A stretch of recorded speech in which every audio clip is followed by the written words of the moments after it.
Thanks for your time. So I guess we'd all been wondering which of our exports was going to be next when it comes to our trade dispute with China. Is it now wheat and cotton?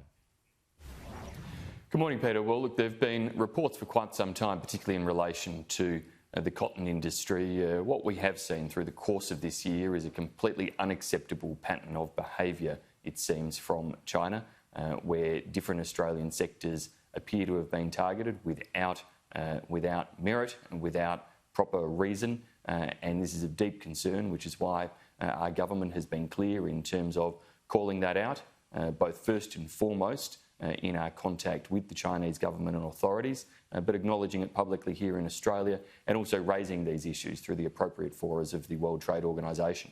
So is this actually happening? Is it actually happening when it comes to wheat and cotton? Look, in terms of wheat, we don't have any clear evidence that there are issues in that sector. Now, global grains industry is a significant commodity traded across a range of platforms and from Australia traded into many different nations. The cotton sector, we know there have been some reports of purchasers in China apparently receiving instructions not to buy Australian cotton. Now, these types of interventions, if true, are of genuine concern and really do go against both the letter and the spirit of China's commitments and undertakings under our free trade agreement, but more broadly, the type of commitments they've made to the World Trade Organisation. Now, Australia's not the only nation to have seen these types of measures put in place, but we certainly are monitoring the situation closely, and we know that other countries are as well in terms of the heightened risk that these types of practices mean, not only for Australian businesses trading with China, but for all businesses around the world in doing so. So is there a chance, though, that this might not relate to our ongoing trade stoush with China and might, in fact, be a part of the deal that Donald Trump signed with China in recent months that asked for them, China, to buy more agricultural products from the US? So it may well be something separate. Is that a chance? Look, we've seen very little, if any, evidence of that from the time that deal was signed right back at the start of this year, right through the course of 2020. Now, that deal, we need to remember, has an uplift factor in terms of commitments China is making to the US around additional purchase of American goods. But the scale of that is actually relatively small when you compare it to the total growth of imports that China undertakes anyway. So in that sense, we've always seen that deal as one where, with growth in the Chinese economy, with growth in the imports that China takes from around the world, they could easily absorb the types of commitments they've made to the US without having any impact on any other nation, effectively, around existing trading volumes. So I don't think it's accurate to conflate the two. And of course, there's absolutely no clarity or certainty that China is necessarily honouring that agreement with the United States in any event. Why not just go to the WTO on every single export that we're getting caught up in at the moment? I mean, there's the threat of taking it to the WTO, but why not just go to the WTO over wine? Why not go over barley? You know, every single export, as I say, why wait? So I guess there are a couple of different approaches there. We have absolutely taken everything to the WTO. The same list of things that I mentioned in the Senate yesterday, we had already raised through the Trade and Goods Committee at the World Trade Organisation as real concerns and called out the different behaviours and practices we see of concern.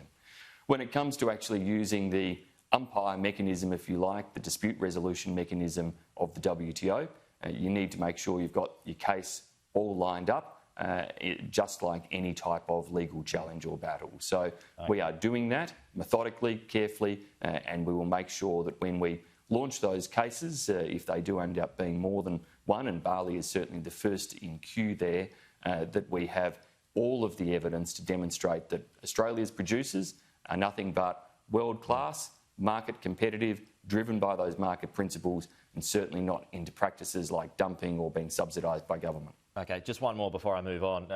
The Chinese embassy says Australia's concerns about Beijing not playing by the rules of CHAFTA and WTO are unfounded. What's your response to that?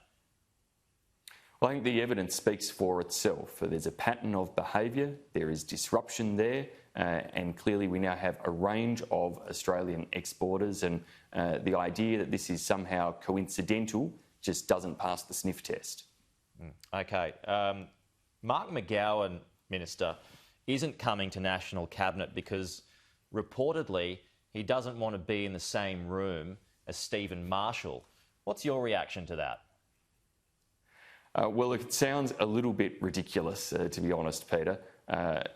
Every Australian state has done an outstanding job now of getting themselves into a position of suppressing and basically eliminating COVID aside from returning international travellers.